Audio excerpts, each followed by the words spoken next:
So now, since we talked about RDF and we said, oh, this is large, we really have to see how large is this.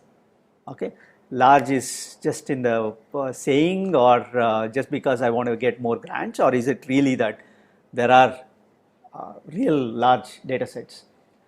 So the big thing in linked data and linked open data is that because it has really seen as a bag of edges, right? That's basically what we said. Now you can throw in any kind of edge on it, right? You can just keep putting, you don't have a constraint on schema, you don't have to follow some structure.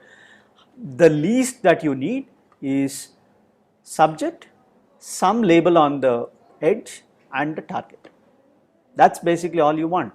So given that, you can go across various domains, starting from biology to movies, right? And in fact, you do go from biology to movies. You look at it, the kind of LOD, that is Linked Open Data Consortium, what it is trying to do is look for such different linked data sources from different domains, put them all together, link them up, right? You may have a situation where one of the actors happened to write a PubMed article. It's perfectly possible, although very rare. You want to link this up, okay? You want to link up if there is a politician who is a chemical scientist, chemistry scientist, and has written many journal papers. You may want to know this, right? There are huge construction issues at that level. Construction issues at that level, right? So at this moment, what people are trying is that they are not really worried about. So there are two kinds of construction issues. You are right. One is from, you have these textual sources where people mostly report things, and you want to move from there to this kind of structure. That's one kind of structural construction issues that people are facing.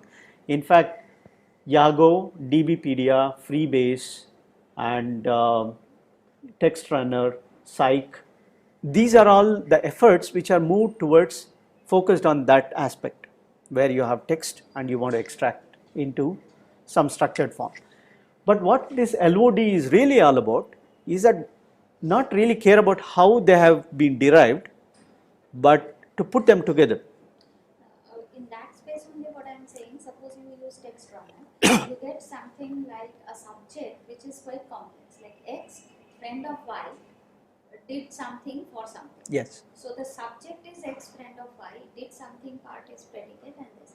Now that X is the entity which you want to link to somewhere else. Precisely. Yes. So even after extraction, yeah, there is a problem. Yeah. So that's the second kind of construction problem I was talking about.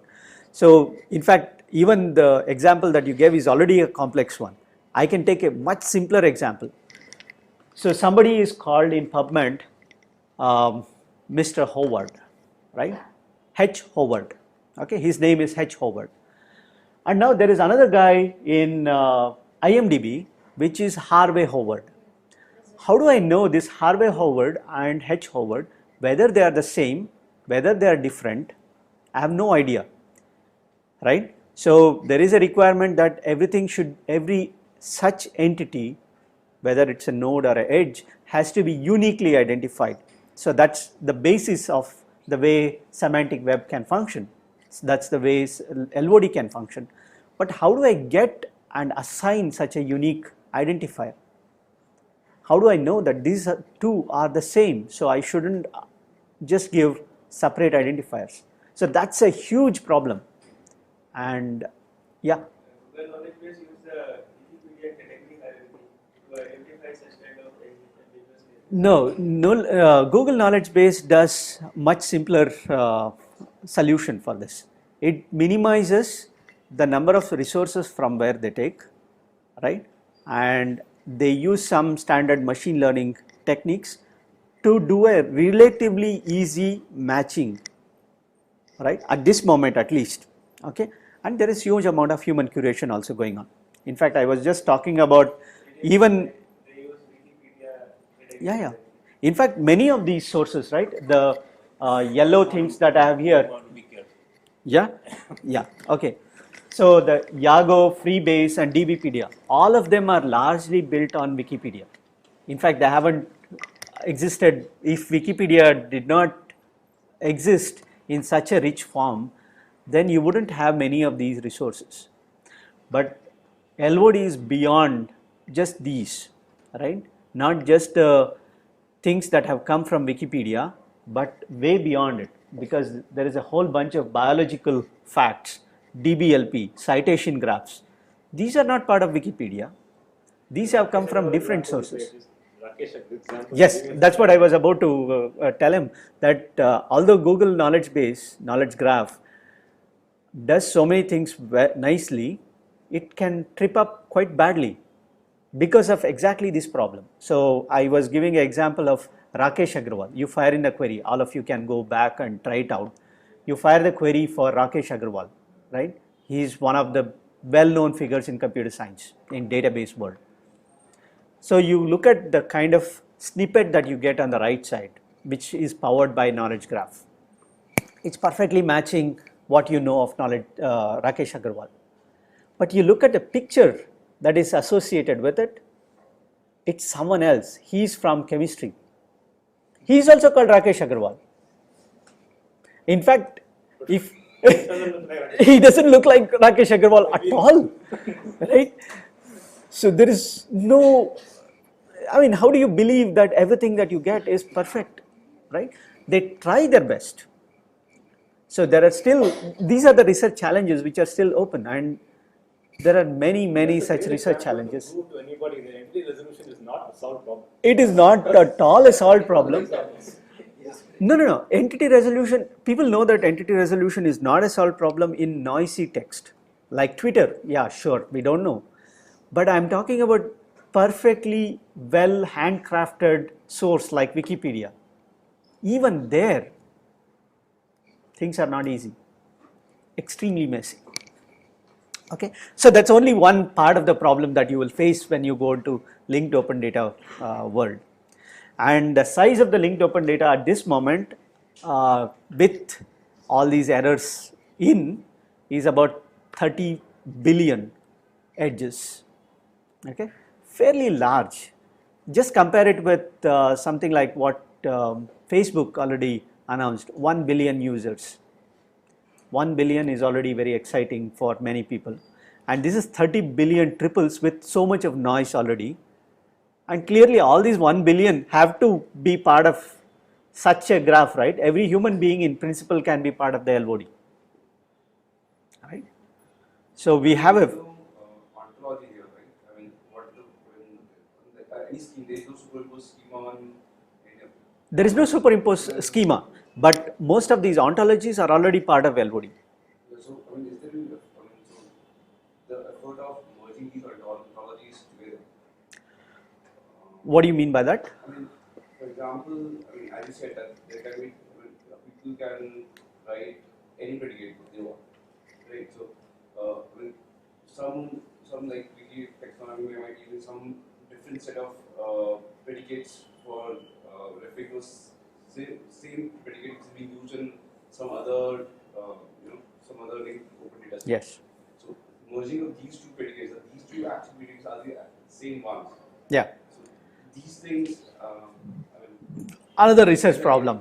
Another research problem, right? Merging ontologies. Yeah. Google is one which actually tried to Yeah. do that to give you those merged ontologies, but that's Yeah, a research problem. that's another research problem which is not yet solved. Again, these things have to be solved in order to make LOD even more valuable, right? So in fact, none of this I'm going to cover in this talk at all, but I'm going to keep agreeing with all these problems that you say, yes, these are all the research problems, right? You have to move on. Yeah, we'll move on, right? So clearly one of the big challenges is that graphs are really big, okay? Big, massive, really massive. You can add any kind of these fancy adjectives. And more importantly, just having the graphs getting larger, the queries that you fire on these graphs are getting more and more interesting and exciting and harder to evaluate. So one is, you can have the standard pattern like queries, which you can, all of you, I think some of you already said, it's similar to SQL with few joins. Yeah, SQL has joined, really done well for join queries. But you can actually go into a little more complicated things in these graphs and say, I want to do recursive traversals with unbounded recursion, right? I just want to keep doing reachabilities, right? Then I have no good solution which is really efficient, right? This is allowed in SPARQL extensions people are talking about. And then you have on these graphs many analytic queries that you can, I mean, all of you are already familiar with PageRank. PageRank is an analytic query which runs on the entire graph, tries to rank based on their random walk potentials, right? You can also think of, I'll first fire one query, get a subgraph out, some ad hoc subset of the entire LOD, and then from this I will extract dense subgraphs or some kind of K-core decomposition of this, or compute Steiner trees, right? If you are familiar with these keyword search and graphs, this is basically what they do. They fire some initial set of queries which will filter out certain nodes and then try to connect them up using Steiner trees. Again, these are not so easy to solve using relational databases. The solution most of the current approaches use is, let's take this graph and put it in memory and deal with it. Okay. While it is a valid solution, given that the memory is getting cheaper, it's still not cheap enough to hold 30 billion triples. Okay. So we need to come up with better strategies for dealing with it. Is there a concept of frequent item sets and rules in the world of graphs? Yes. So you can always look at frequent subgraphs, right? So in fact, there is another, as they say, some kind of. But now your subgraphs are not just the structure. You're looking at now at the edges also. So you can relax the labels on the edges and say, I don't care about the edges, but really any kind of structure. Or you can say, I will include just the labels, but I relax on the subjects and objects that are there. So people have worked on these kind of frequent subgraphs, then you can also have interesting subgraphs. Interesting subgraphs, right?